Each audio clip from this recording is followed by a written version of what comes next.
Last week shopping మాల్లో ఒక shirt చూశావు. Trial రూమ్లో వేసుకున్నావు. మిర్రర్లో చూసుకుని అబ్బా సూపరున్నాన్రా అనుకున్నావు. కాని బిల్ కౌంటర్ దాకా రాలేదు. ఆ షర్ట్ అక్కడే వదిలేశావు. ఎందుకు? రేటెక్కువనా? కాదు. ఇది వేసుకుంటే ఆఫీస్లో నవ్వుతారేమో, మా బాబాయ్ గారేమన్నా అనుకుంటారేమో అనే ఒక దరిద్రమైన భయం. గుర్తుందా? ఇది ఒక్క షర్ట్ విషయం కాదు బాస్.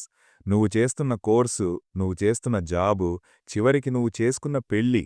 సగం డెసిషన్స్ నీది కావు. అవి నలుగురేమనుకుంటారు అనే భయం తీసుకున్న డెసిషన్స్. ఒక్క మాట నిజంగా చెప్పు. నువ్వు బ్రతుకుతుంది నీ లైఫా లేక పక్కవాళ్ల ఒపీనియనా? ఈరోజు the courage to be disliked అనే బుక్ ద్వారా ఈ పీపుల్ ప్లీజింగ్ అనే రోగం నుండి ఎలా బయటపడాలో చూద్దాం. తెల్లారితే చాలు మనం ఒక ట్రైనింగ్ క్యాంప్లో ఉన్నట్లుంటాం. మార్క్స్ తక్కువొస్తే నాన్నకి బాధ మార్క్స్ పోయాయని కాదు, పక్కింటి సురేష్ గాడి ముందు నా పరువు పోతుంది అని. ఉద్యోగం రాకపోతే రిలేటివ్స్ అడిగితే ఏం చెప్పాలి అనే టెన్షను. గమనించారా? మన బాధ మన ప్రాబ్లమ్స్ వల్ల కాదు, మన ప్రాబ్లమ్స్ని సొసైటీ ఎలా జడ్జ్ చేస్తుందో అని బాధ. దీనివల్ల ఏం జరుగుతుందో చూడు. నువ్వు సేఫ్ గేమ్ ఆడడం స్టార్ట్ చేస్తావు. రిస్క్ చెయ్యవు. నీకు నచ్చిన పని అస్సలు ముట్టుకోవు. ఎందుకంటే ఫెయిల్ అయితే నలుగురు నవ్వుతారు, పాస్ అయితే ఎవ్వరికీ పట్టడు, సో యావరేజ్గా ఉండిపోతే ఎవరూ ఏం అనరు కదా అని ఫిక్స్ అయిపోతావు. స్టాప్. అసలెవరా నలుగురు? వాళ్ళు నీ ఈఎంఐ కడతారా? నీ హాస్పిటల్ బిల్లు కడతారా? మరి వాళ్ల పర్మిషన్ నీకెందుకు? మార్నింగ్ నుండి నైట్ దాకా ఆఫీస్లో బాస్ కోసం, ఇంట్లో పేరెంట్స్ కోసం, ఇన్స్టాగ్రామ్లో ఫాలోవర్స్ కోసం నటించి నటించి నటించి అసలు నువ్వెవరో నీకే మర్చిపోయేలా ఉంది కదా. You are emotionally exhausted. ఇప్పుడు దీన్నుండి బయటపడ్డం ఎలా? సొల్యూషన్ చాలా సింపుల్, కానీ చాలా పెయిన్ఫుల్గా ఉంటుంది. ఈ బుక్లో యాడ్లెరియన్ సైకాలజీ నుండి ఒక కాన్సెప్ట్ ఉంది.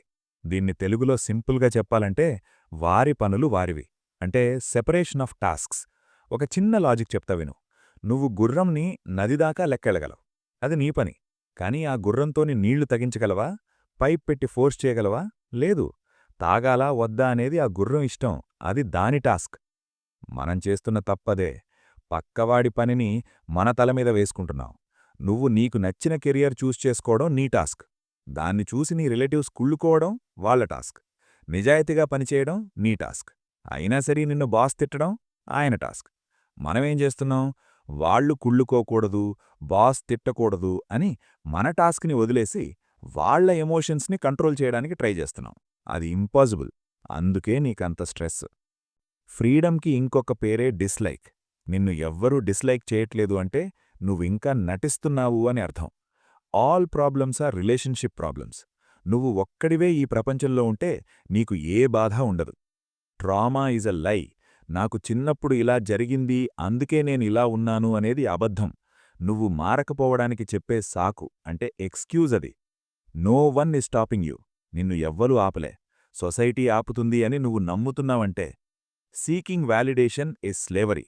నన్ను పొగుడుతారా అని ఎదురుచూసే ప్రతిసారీ నీ హ్యాపీనెస్ రిమోట్ కంట్రోల్ని వేరే వాళ్ల చేతిలో పెడుతున్నావు. ఇప్పుడు సరే అన్నయ్య, ఇదంతా వినేకి బాగుంది, కాని మా ఇంట్లో సిచ్యుయేషన్ వేరే. తెలుసు. మన దగ్గరున్న పెద్ద సమస్య ఏంటంటే మనం ప్రేమని, కంట్రోల్ని మిక్స్ చేస్తాం. అమ్మనాన్న ఏమంటారు? నువ్వా పని చేస్తే మేం తట్టుకోలేము. చూడు, పేరెంట్స్ని ప్రేమించు, తప్పులేదు. కాని వాళ్ల భయాలని నువ్వు ఇన్హెరిట్ చేసుకోకు. నీ పేరెంట్స్ హ్యాపీనెస్ కోసం నీ లైఫ్ని త్యాగం చేస్తే ఫ్యూచర్లో వాళ్లనే నువ్వు బ్లేమ్ చేస్తావు. మీ వల్లే నేను నా లైఫ్ నాశనం చేసుకున్నాను అంటావు. అది ఇంకా పెద్ద పాపం. సో వాళ్లని హర్ట్ చేయడం మన ఉద్దేశం కాదు, కానీ మన లైఫ్ స్టీరింగ్ మనం పట్టుకోవాలి. ఇప్పుడు మీలో చాలామందికి ఒక డౌట్ రావచ్చు. అన్నా, నువ్వు చెప్పేది కరెక్టే, కాని నేను సడన్గా నా ఇష్టం అంటే ఇంట్లో గొడవలవుతాయి, నన్ను వేలేస్తారు. బాస్, నేను రెబెల్ అవ్వమని చెప్పట్లేదు, ఇంట్లో సామాన్లు విరగ్గొట్టమని చెప్పట్లేదు. నేను చెప్పేది మెంటల్ ఫ్రీడమ్ గురించి. బయట నువ్వు హా ఓకే అని తల ఊపినా లోపల ఇది నా ఒపీనియన్ కాదు, వాళ్ల ఒపీనియన్ అని క్లారిటీ తెచ్చుకో. ఆ క్లారిటీ చాలు నీకు సగం స్ట్రెస్ తగ్గిపోవడానికి. సరే, ఫిలాసఫీ ఆపేసి రేపొద్దున ఏం చేయాలో చూద్దాం. Step 1, the coffee shop rule. Start small. రేపు నువ్వు ఫ్రెండ్స్తో బయటకెళ్ళినప్పుడు నీకు కాఫీ తాగాలని లేకపోతే మొహమాటపడి ఓకే చెప్పకు. సింపుల్గా నాకు వద్దు అని చెప్పు. రీజన్ ఇవ్వకు, ఎక్స్ప్లెయిన్ చేయకు, జస్ట్ వద్దు. చాలా చిన్న విషయం కదా, కానీ ట్రై చేయి. ఆ చిన్న నో చెప్పినప్పుడొచ్చే కిక్కుండి చూడు, అదే నీ ఫ్రీడమ్కి foundation. Step 2, task separation journal. ఏదైనా టెన్షన్ రాగానే ఒక పేపర్ మీద రాయి. ఇది నా సమస్యనా లేక వేరే వాళ్ల సమస్యనా? ఎగ్జామ్ ఫెయిల్ అయ్యావా? మళ్ళా చదివి పాసవడం నీ సమస్య. పక్కింటి ఆంటీ ఏమంటుందో ఆమె సమస్య. Strike off the second part, focus on the first. The 1-2-7 rule. ఇది గుర్తుపెట్టుకో బాస్, లైఫ్ ఈజీ అయిపోతుంది. 10 మందిలో ఒక్కరు నిన్ను ఎప్పటికీ ఇష్టపడతారు, అంటే నువ్వు ఏం చేసినా. 2 నిన్ను ఎప్పటికీ హేట్ చేస్తారు, నువ్వు దేవుడివైనా సరే. 7 అసలు నిన్ను పట్టించుకోరు, వాళ్ల పనిలో వాళ్లుంటారు. మనం ఆ 2 గురించి ఆలోచించి మిగతా లైఫ్ అంతా వేస్ట్ చేస్తున్నాం. Focus on the one who loves you, ignore the rest. Time అయిపోతుంది తమ్ముడు, లైఫ్ చాలా చిన్నది. ఎవరో ఏదో అనుకుంటారు అని నీకు నచ్చిన బట్టలు వేసుకోకుండా, నీకు నచ్చిన ఫుడ్ తినకుండా, నీకు నచ్చిన పని చేయకుండా, చివరి రోజు హాస్పిటల్ బెడ్ మీద ఉన్నప్పుడు అరే ఆ 4 కోసం బ్రతికాను కాని నాకోసం నేనొక్కరోజు కూడా బ్రతకలేదే అని ఏడిస్తే, అప్పుడు నీకు సెకండ్ ఛాన్స్ రాదు. No retakes. డిస్వైక్ అవ్వడానికి ధైర్యం తెచ్చుకో. ఆ ధైర్యంలోనే నీ నిజమైన హ్యాపీనెస్ ఉంది.